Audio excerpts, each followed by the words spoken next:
Nilalagay niya lang sa salary ko eh.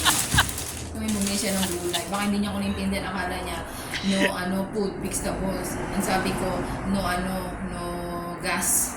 So ngayon may food siya. Wala naman kaming gas. Dati-dati kasi guys, bago siya pumasok, bibili siya ng gas. So wala talagang gas. Paano ito maluluto? So steam na lang siguro. Ito guys, yan. Ay, diba? 25 guys. Yung price ng gulay is 25. So masarap itong mga gulay. Usually kasi rito sa Taiwan, more on vegetables, right? Kaya, no problem. Kasi nga, I like vegetables. So 25 per cup guys.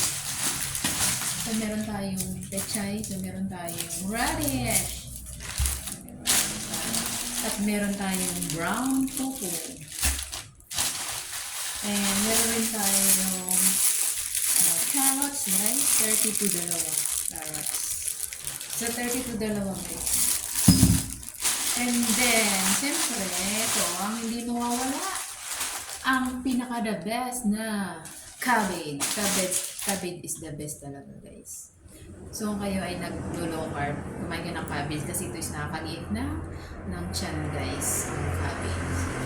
So ito ang ating mga gulay na makulay ang buhay. Good morning. Ayan. Yan lang ang pirasong yan lang binili nung boss ko guys. Yan. So ilalagay natin yan sa guys, sa mga plastic. Wait lang.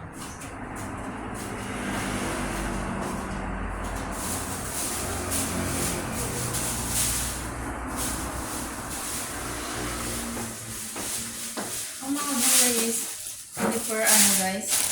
hindi for plastic bago ilagay sa ref para hindi masira. So iba-iba kasi dati sa amo ko so ito naka-plastic na hindi natin ilagay. So yun. So dati sa amo ko guys, na siya, binabalot sa newspaper. So iba-iba naman ang amo dito.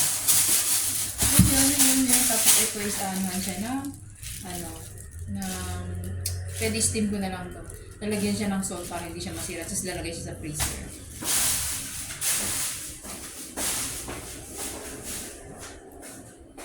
So yun lang guys! Thanks for watching! Kung bakit like, subscribe, and leave the comment para mabalikan ko kayo.